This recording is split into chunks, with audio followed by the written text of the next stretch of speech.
hey, really our vision is for when people consume the news, for the output to be the fruit of the Spirit, for it to be like, man, there's love and joy, peace, patience, kindness, goodness, faithfulness, gentleness, self-control, which is the opposite of what happens now.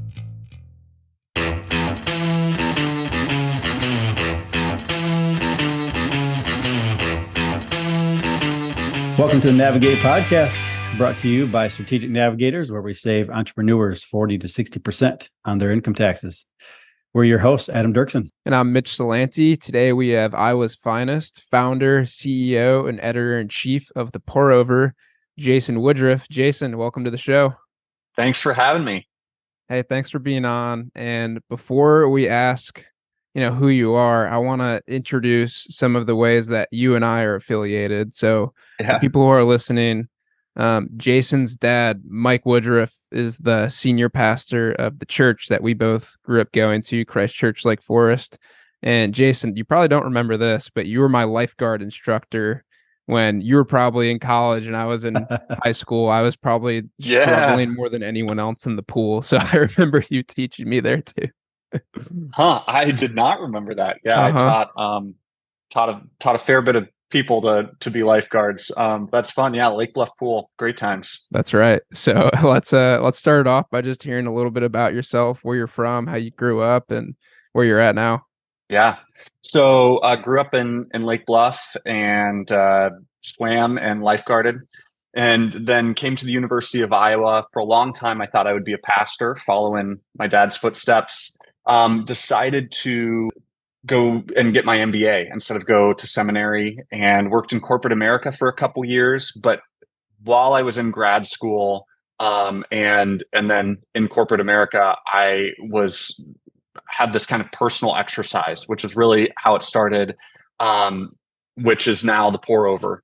And so it was really just kind of born out of a frustration with the news and feeling like I didn't have a spiritually healthy relationship with the news. I really liked the news. I liked being aware of what was going on, reading things, doing all this stuff, but I could just see how it was shaping me and felt like, man, am overly passionate about things that I just probably shouldn't care about, or like, man, why am I like defending this thing or talking about this thing with the same level of passion that I have for like my faith, and I spend a lot more time reading the news than I do my Bible. And just saying, man, like I need to kind of figure this out for myself. And so, I had been saying this and thinking about it for a little while, and went out to dinner with Nate Wells, who you probably also remember. Yeah. Mm-hmm. And we were talking about it, and I was like, you know what? I'm just going to do it. I'm going to summarize the week's news, biggest news of the day, and try to kind of remove political bias and insert a bias towards Christ. And I'm going to email it to you and like hold me accountable. I'm going to send this. I'm going to do this every Friday. Just as a personal exercise. And so that was the start of the Pour Over. And that was in April of 2018. Okay. And had some friends, like I was like, after a couple, I was like, hey, I'm going to share this with some more people. And a few friends were like, hey, I'd like to help out, and this would be good for me too. And so they started writing as well. And after a year, there were like 3 of us, and we were sending an email weekly to like 250 people. There was no money involved. I don't know when we got our first sponsor, but we did always run it like a business. And so we started getting sponsors, but really that was because it was fun for me to operate a little business. It's not like we weren't taking any money out, and we were selling, oh man, we just sold the sponsorship for like $30, and we made $30 this week. So it's not exactly, it wasn't a lucrative deal for a while. But then has grown from there. At some point we looked and we're like, man, this is growing exponentially. The numbers are just really small. And what if we tried to grow it? What if we tried to get sponsors? What if we, put some effort into it? And so it was a long road, but very fun. And now it's what I do full time. There's Nate actually just came full time over the summer. He left wow. a very real good job in high finance, and because we could offer less money, but money and a lot more flexibility. And he has 3 kids, so he was excited about that. And there's like 10 or 12 people helping out in total. 3 of us are full time, and then there's another 10 who are between 5 and 20 hours a week. So wow, that's the pour over. that's awesome. Thanks for sharing that. It's awesome to hear that 3 of you are full time now, because I listened to another podcast you were on, and at that time, I don't remember when this was recorded, but I think you were the only one who was full time back when it was recorded. It was, so I went full time in July of 2021, and the deal was we were moving, Hannah and I were moving back from Denver, and we knew that neither of us really liked our jobs out there. So I was like, hey, if I'm already leaving my job, let me try doing the pour over full time. For 6 months. And, you know, was she working when you were doing that? Like, did you have that other income to fall back on? Yeah. And, we hadn't taken, it was a little weird because no one had been paid at all from the pour over, before July 2021, but we were making reasonable money. Like, I think at the time, I feel like we were making, I don't know, $10,000 or $15,000 a month from sponsorships. Like, we had grown it to be a reasonably sized audience, and we're consistently filling ads. But there was this, it's like, hey, as soon as I go full time and start taking a paycheck, everyone else needs to be paid too. Like, I can't be the only one paid. That's cool. So we went from like 0 to 6 people getting paid. And all of them were more part-time, and no one was paid a fair wage. But it's like, hey, I got 6 months to kind of like to grow this thing. And Hannah was like, hey, very, very reasonably, and this was a great like goal and expectation, was you have 6 months and you're either then paying yourself correctly or you're looking for another job. But like, hey, you know, we can take 6 months and do this, and kind of grew into it. And then Kathleen came full time January of this year, 23. Okay. And then Nate came full time in like June. Wow. And so, yeah, it's been good. What are Kathleen and Nate's roles? Yeah. So I am the CEO and editor in chief, but kind of lean more editor in chief than CEO. So the goal is for me to split my time like 70-30 on content as opposed to the business, and really have my business time be more strategy, and less kind of like execution. So Kathleen is also full-time on content. She runs our writing team and social media and stuff like that. And then Nate is our head of business. So some strategy, but mostly execution of saying like, hey, we need to grow, and we need to grow our list size, and we need to sell ads, and then all the miscellaneous stuff that goes along with having a business. All that kind of rolls up to him. Okay. Speaking of growing your list size, congrats on hitting 500,000 subscribers. Was that this week? It was Saturday. Yeah, it was fun. I was flying back from Denver from a wedding, and we knew that it would happen soon. And when we landed and got cell coverage, I like refreshed it and saw exactly 500,000. So took a screenshot and was able to share it with the team. But it's rare. Like the fact that I have a screenshot of exactly, 5 and then 5 zeros is fun, And so that happened Saturday, and yeah, we're celebrating all week, giving away a bunch of stuff, and it's a fun milestone. That's awesome. Wow. Congratulations. We were talking about the sponsorships, and Jason, I don't want to mention the name, but Adam and I were, because it's a competitor, but Adam and I were discussing that you had one of your sponsors one of your competitors was your sponsor for one of your newsletters. If you want to mention it, you can. And I remember reading that newsletter. Adam and I were talking about this, and I was like, wow, that's I'm assuming that, again, I don't want to say the name if you don't want to like give free advertising to your No. competitor. But looking at it from our angle too, it's like, okay, so we wouldn't advertise another CPA, no matter if they were any part of the country. We wouldn't advertise another like CPA or tax planning services company. So I'm like, yeah, interesting. Okay, let's learn about that. Yeah, so it's 1440 is the newsletter. I assume that's the one you're thinking of. And they're not faith-based, and they're 5 times a week, and they do a really good job. And so like part of what we think of with the pour over is like, hey, our goal, our mission is to help people have a spiritually healthy relationship with the news. And so to say, we want to keep you informed about what's going on, but focused on Christ, and really see the kind of like the biggest detriment to a healthy relationship with the news is just way over consuming politically motivated news, which can just kind of align your heart towards a political party, neither of which is inherently evil nor perfect, and to say like we just so 1440 does a great job. We have not advertised for a couple other newsletters that are a little bit more right in our niche, and frankly are quite clearly inspired by the pour over, and they're smaller and younger and kind of look and feel a lot like us. And it's like, that feels a little bit too on the nose. Also, they do things a little differently and expand on the Christian perspectives, which that's one of the things that's hard.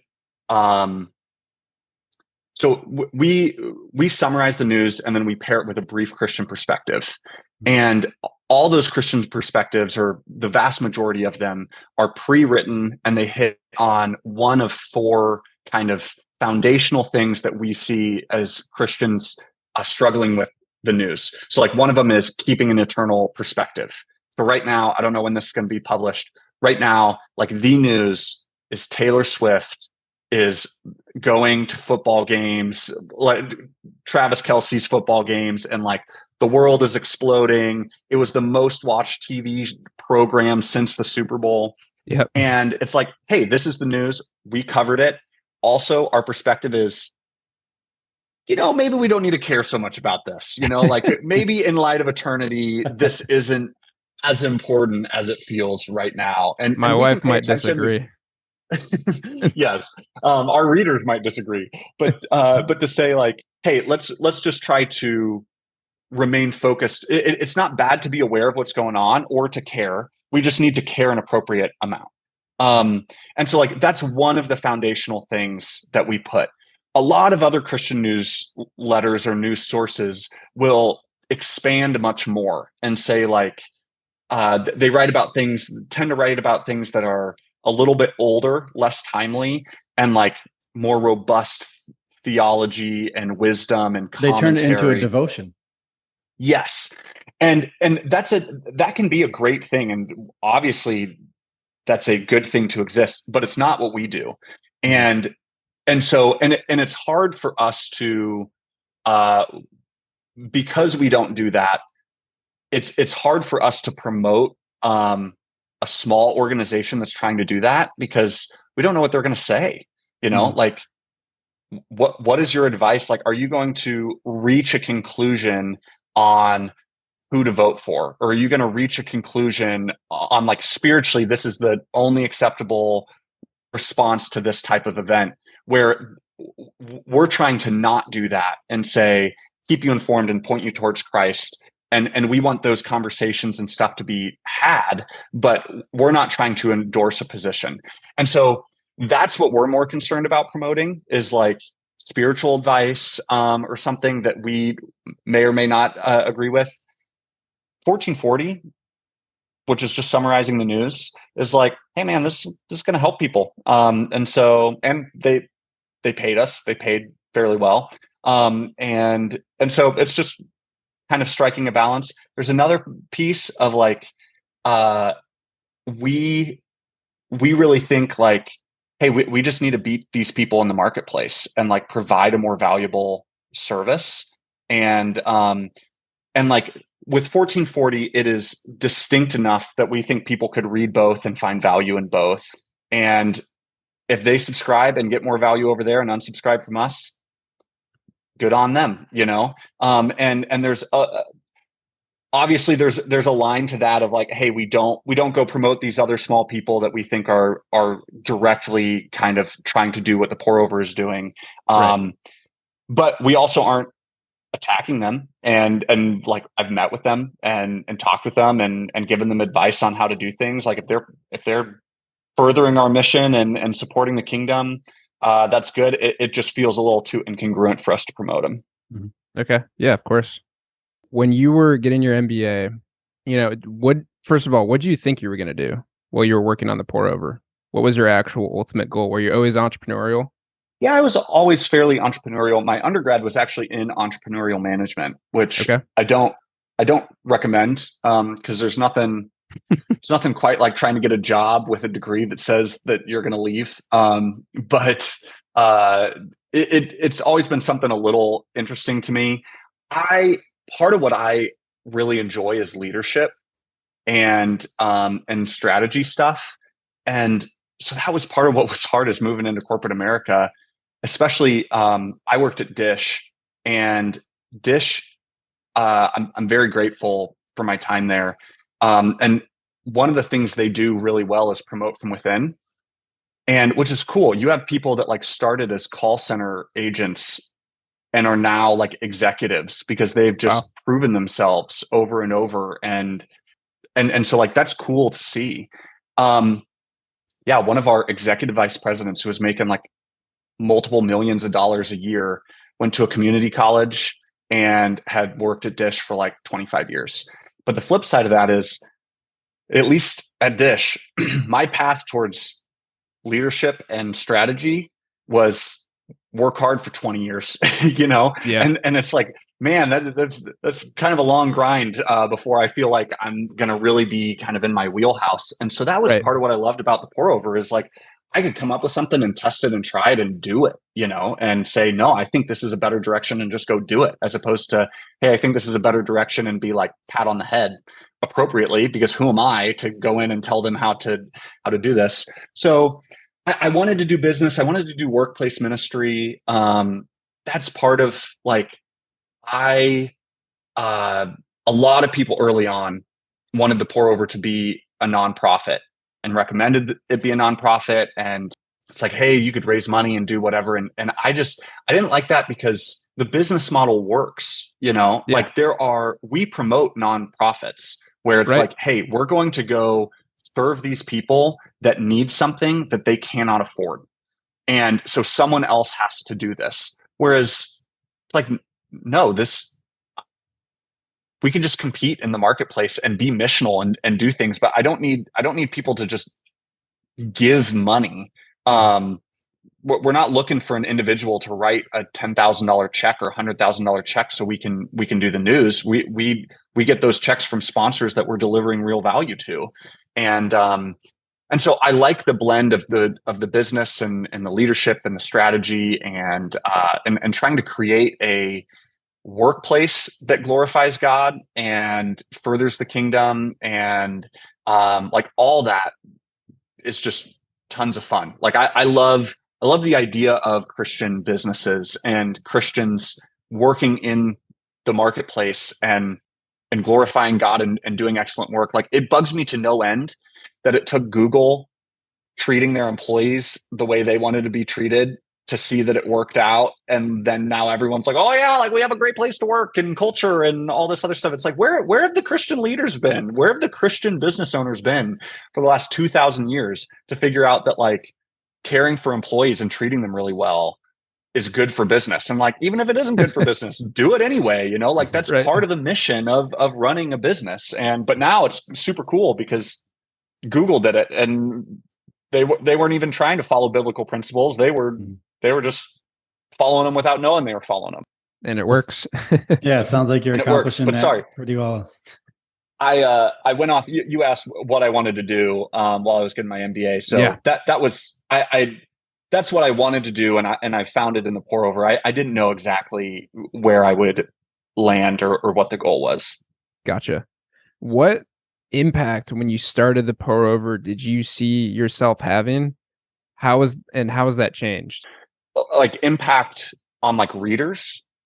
Yeah. What value did you think you were providing? Do you think you're providing the same value? And I'm curious, how do you think that will look going forward?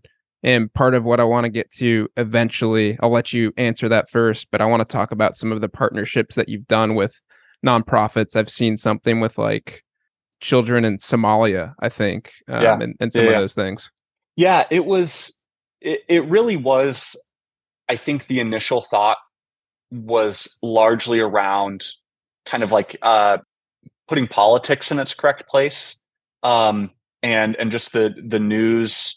So much of the news covers political things, and saying like that's where I felt like that was the problem I was trying to solve for myself. Is like, hey, I can care and be invested in politics. It just needs to be clearly far second to my relationship with Christ, and I need to be willing to criticize my political party.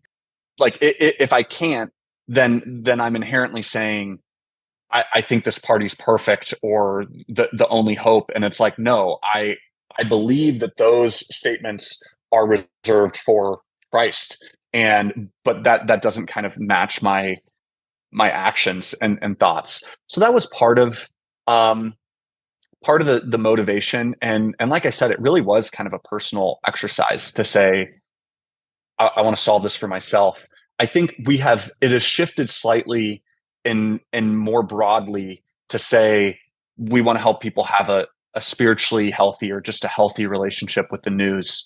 And politics is a big part of that, but there's also just, the news in general can be depressing. It can be scary. It can be all sorts of, it can have an outsized impact on people's life. And to say, how do we introduce the hope and joy of the gospel into these same news events? Like, we're not going to say, oh man, if it's depressing or hard, we're not going to write about it. We're going to write about the same things, but also include the hope and joy of that is found in Christ and this peace that surpasses understanding. It's like, I don't understand how I can have peace when the country is divided and there are all natural disasters and wars and all this stuff. Like, peace of heart and mind does not make sense, but it is true and still found in Christ, even in spite of these things and through these things, because of what God's doing. And so that's part of how the mission has shifted a little bit, or kind of what we hope to do. And it's also just shifted, I mean, from thinking, hey, this will be good for me and maybe a couple friends, to, I mean, God's just done really cool things. And like, we're like a massive Christian news organization now, like there aren't that many, the competition is not super stiff. And we're completely dwarfed by major news orgs. But like, when you start to compare our size and the number of people that open a newsletter or listen to a podcast, to other Christian news organizations, it's like, man, we can really make an impact on the church, specifically in America, to hopefully soften hearts and point people to Christ through this. Yeah, that's really cool. Have you gotten pushback from either side, whether it be people that are more conservative or more liberal, and been like, hey, this is a story about Trump, like this needs to be condemned, or like, Biden did this, like this is obviously wrong? Like, have you gotten that and been like, all the time, we're stating the facts, this is what we're doing?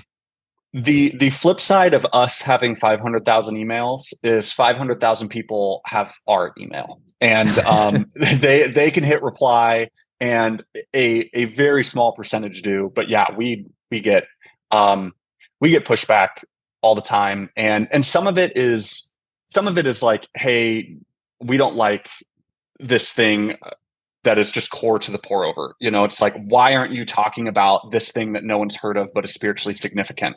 And it's like, yeah, the reason we aren't writing about that is because we write about the most visible news of the day. Like, we want to help you think think through and process Taylor Swift and Travis Kelce and Trump and Biden and the economy and all these things that are like, and not missions and things that are more inherently spiritually valuable and impactful. And it's because we think other organizations are doing that, and no one was doing kind of what we're doing in the way that we're doing it. And so we love that those things exist, but if you want us to write about those things, it's just kind of like, hey, yeah, sorry, you didn't understand who we are. And then there are people that have valid criticism, like, because we mess up. And it's like, hey, you said this and this isn't true, or you framed it this way and you're like, that's reasonably interpreted this way. And it's like, yeah. And we apologize. We tend to send them a sticker. And if it was materially wrong, we'll print a correction. But and then there are people that say we're wrong and we don't think that we're wrong, or they're angry, and it's like, hey, I get that you're angry. And what's really interesting is, hey, it's one thing to say you said this or the pour over said this and this is incorrect.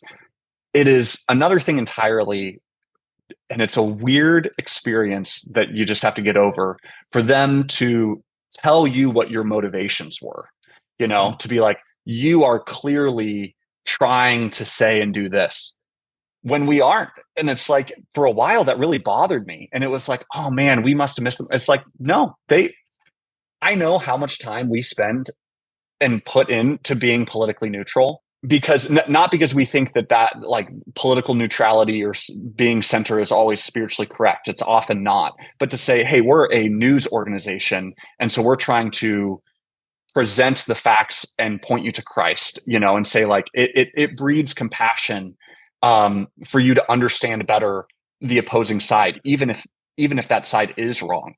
Like, half the country believes it, and we're called to love them. And if you think they're raving lunatics that are motivated by evil, hard to love and have compassion for them. So we're going to explain that and help you understand it. Then to be like, man, you're trying to, or like, you're clearly bought and paid for by these people. And it's like, no, I am 100% confident that, like, we own the pour over, it's independently controlled. We're spending tons of time and energy to try to be politically fair. And so, hey, we might have missed the mark, but we absolutely were not trying to push a liberal agenda or push a conservative agenda. Like, we were trying to present the facts, and we may have missed the mark, but yeah. And we definitely get that feedback. Right. Yeah. Right. So to put what the pour over does in a very quick nutshell, you highlight the most important stories of today, just a snippet.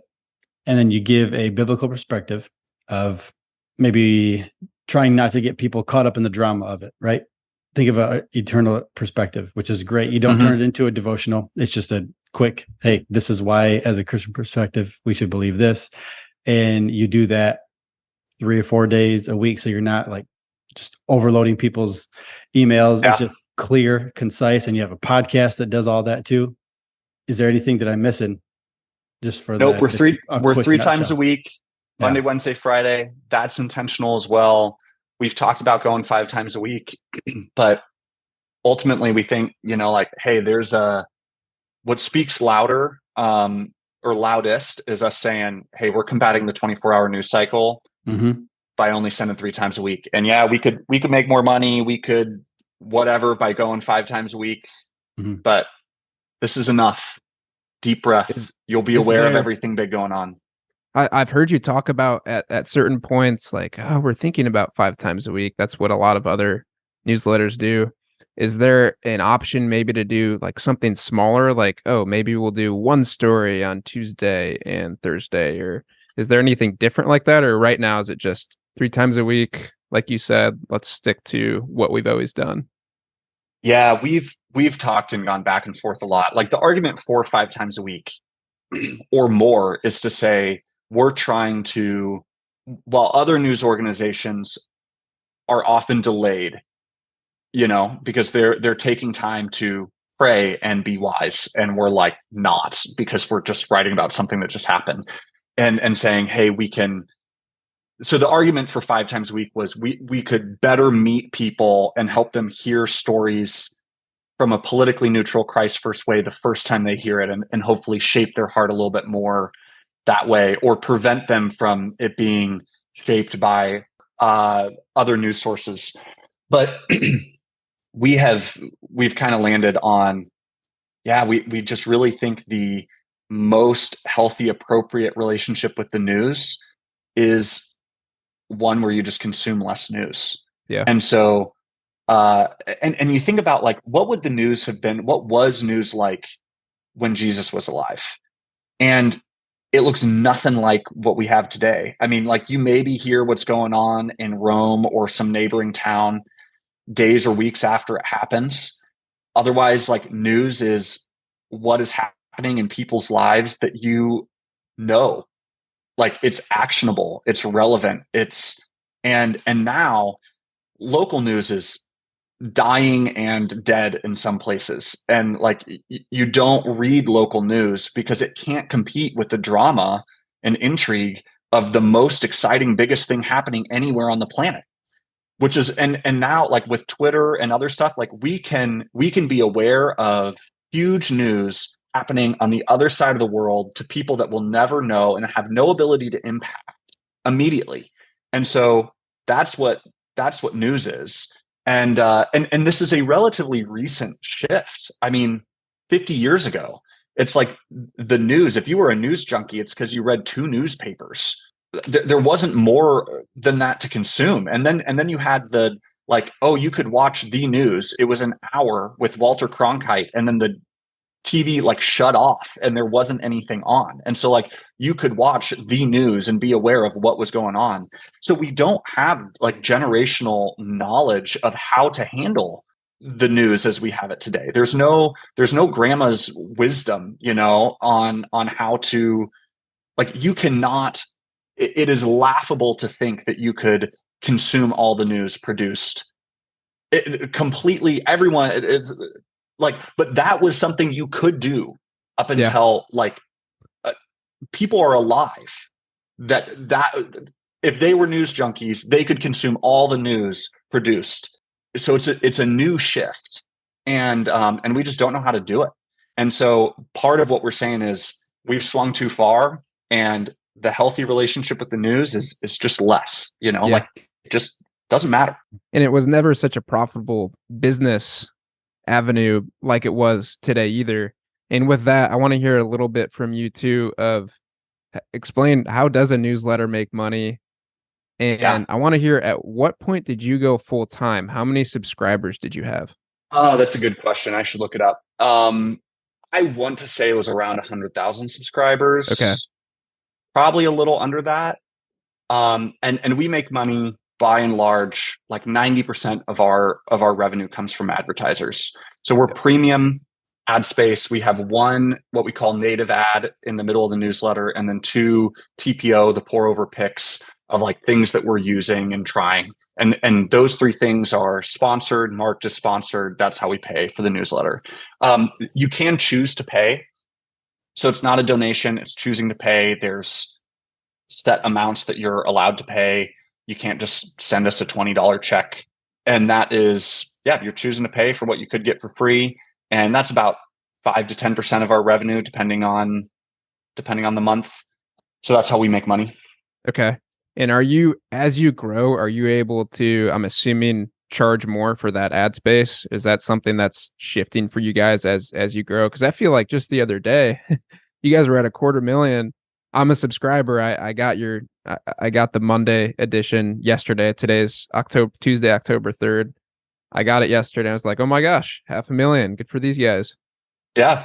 It's we can definitely charge more. It's interesting on absolute terms. It's always a balance of what the rate is and like what the quality, like what are subscribers doing. I mean, ultimately what we're selling is eyeballs and clicks. If you just want brand advertising, super easy. We can get people to see your logo. getting people to actually convert and buy is much more dependent on the product and all sorts of stuff. And so it's always kind of like a moving target, and there's seasonality. Like right now, October is just generally kind of a slow month. And it has been every year because people are like planning their holiday spends. And so they're kind of pulling back to figure out like to save money for spending around the holidays. And so it's always kind of a moving target. But yeah, generally, I mean, the more eyeballs we deliver, the more we're able to charge. And I'm curious, going back a little bit, when you went full time, was there ever a point that you're like, I don't know if this is going to work, or was it always building up and you're like, okay, this is going to work out? It was really interesting. I assumed the hardest part would be finding advertisers, and growing the newsletter would be hard. Like, it's like, how many people are actually out there that want to read this, and the reverse has generally speaking, again, like there's ebbs and flows, but generally we have not feel very blessed. We've been able to sell ads, and there have been times when it's like, man, we need to figure out how to do this growth thing, which was the opposite of what I expected when I went full time. I could not talk about I cannot say how grateful I am that was the problem, that there was money and sometimes it was hard to deploy it effectively as opposed to the other way around. And I think a big part of that is that we just grew slowly early on. And yep, we had almost all our advertisers reach out to us. We just try to over deliver on value so they stick around. And that is the opposite of how most people in this space work and grow, which is they raise money or they borrow money and they figure out the growth thing and they explode, and they just get to 50,000 subscribers and then they can't monetize it. And, or it's just very slow, and it sounds really stressful. And I'm glad that is not the journey that we have been on. That's not the journey you've been on, but you guys have been on a great journey. You've grown tremendously in the past. It's been started in 2018. So the past 5 years now. Matter of time until you guys hit 1 million. What do you want the pour over to look like? I'll say that for you. Thank you. What do you want the pour over to look like in the future, down the road? What do you want this thing to be like, in 5-10 years? How do you see it changing, if at all? Yeah, right now, like, what's really exciting for me to think about is the pour over being an organization that helps people with the news and have a healthy relationship with the news, and actually producing the news is just one of the ways that we do that. But saying, hey, really our vision is for when people consume the news, for the output to be the fruit of the Spirit, for it to be like, man, there's love and joy, peace, patience, kindness, goodness, faithfulness, gentleness, self-control, which is the opposite of what happens now. People read the news and they react with anger and harshness and anxiety and depression, and to say, like, how can we help people, whether or not they're consuming the news from the pour over or CNN or Fox or TikTok or whatever. It's like, hey, we've helped them build a solid foundation so that when news comes at them, they're able to process it and categorize it and respond to it in a healthy way. And it's like, hey, this news came in, but I am the filter, and the Holy Spirit is the filter. And it's not like, I don't need to get it from a certain source to have hope and peace. I have hope and peace, and I can handle the news. And a big part of that is pointing people to Jesus, because the fruit of the Spirit comes from the Spirit, not the pour over. But part of it also is just like training people how to consume the news, and hey, here are common pitfalls, and here are things that, like, I mean, it's a learned skill that no one has learned, and we're still trying to learn it and figure out how to teach it. But that would be kind of the goal of, hey, in 5 to 10 years, the pour over has shifted how news is consumed, in the sense that people are stronger and know how to handle the news in a better way, and have a healthy relationship with the news, regardless of where they're getting it. Fantastic. That's well said. Well, thanks so much for coming on. Why don't you end us with just giving listeners an opportunity to subscribe, and how do they do that? How do they get plugged into the Pour Over? Yeah, you can go to thepourover.org, or just Google the Pour Over and news. And then it's the same content. Is the newsletter's the largest. It's also turned into a podcast. It's the same content. And the podcast is called The Pour Over Today. And you can search for that anywhere you listen to podcasts. Awesome. Thank you, Jason. Thank you. Perfect. Thank you. Thanks for listening to Navigate. If you're interested in learning more about strategic navigators, feel free to click on the link in the description.